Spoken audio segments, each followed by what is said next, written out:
ممنوع funding case کی تحقیقات FIA ان ایکشن، سابق اسپیکر قومی اسمبلی اسد قیصر کو طلب کر لیا۔ 11 اگست کو پشاور ہیڈ کوارٹرز پیش ہونے کی ہدایت۔ سابق اپوزیشن لیڈر پنجاب اسمبلی میاں محمود الرشید کو بھی اسی روز لاہور میں حاضری کا حکم۔ سندھ میں سیما ضیاء کی 12 اور عمران اسماعیل کی 15 اگست کو طلبی۔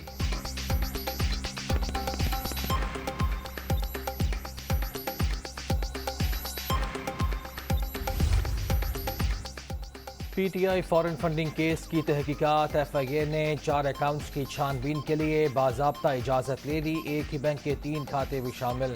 5 رکنی ٹیم رقوم جمع کروانے اور نکالنے کی تفصیلات بھی اکٹھی کرے گی۔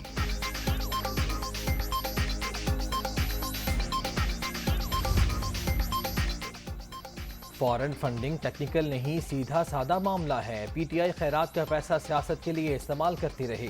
عمران خان نے مسلسل جھوٹ بولا، یہ کبھی صادق اور امین نہیں تھے بلکہ جھوٹے بنائے گئے تھے۔ 8 برس بعد چور پکڑے گئے، اب معصوم ہونے کی اداکاری کر رہے ہیں۔ یہ تماشا بند ہونا چاہیے۔ سیلاب متاثرین کی بحالی کے لیے تمام ممکنہ اقدامات جاری۔ نسبیلا حادثے کے شہداء بھی اسی مشن پر نکلے تھے۔ افسوسناک واقعے کے بعد عمران خان مائنڈ سیٹ کے حکم پر شرمناک ٹرولنگ کی گئی۔ مریم اورنگزیب کی پریس کانفرنس۔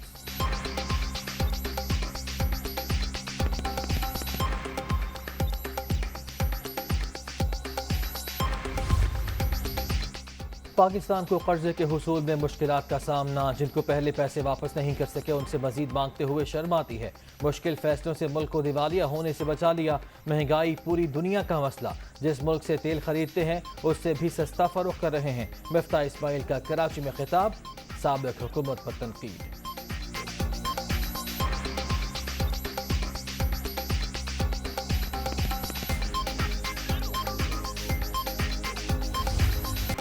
پنجاب کابینہ کا پہلا اجلاس، 4 نکاتی ایجنڈا منظور۔ یوم عاشور کے لیے فول پروف سیکیورٹی پلان کی بھی منظوری۔ صوبے میں 9 اور 10 محرم کو ڈبل سواری پر پابندی ہوگی۔ حساس مقامات اور جلوس کے راستوں پر موبائل سروس بھی معطل رکھنے کا فیصلہ۔ نسبیلا ہیلی کاپٹر حادثے پر افسوس کا اظہار۔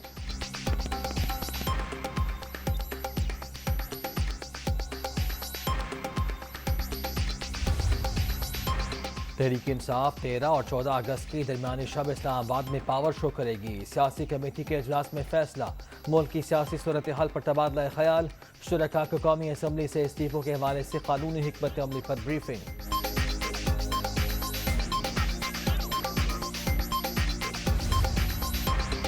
مردہ قرار دیے گئے 1,15,000 سے زائد ووٹرز زندہ تسلیم۔ الیکشن کمیشن کی ووٹر لسٹوں کے حوالے سے بڑا انکشاف۔ پہلی تصدیقی مہم میں 32,08,895 ووٹرز کو مردہ قرار دیا گیا تھا۔ دستاویزات میں ٹائپنگ کی غلطی مان لی گئی۔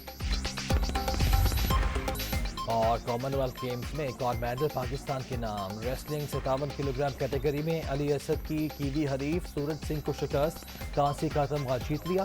74 کلو گرام کیٹیگری میں شریف طاہر اور 97 کلو گرام کیٹیگری میں طیب رضا بھارتی پہلوانوں سے ہار گئے۔ 200 میٹر دوڑ میں شجر عباس کا فائنل مارکا آج شیڈیول۔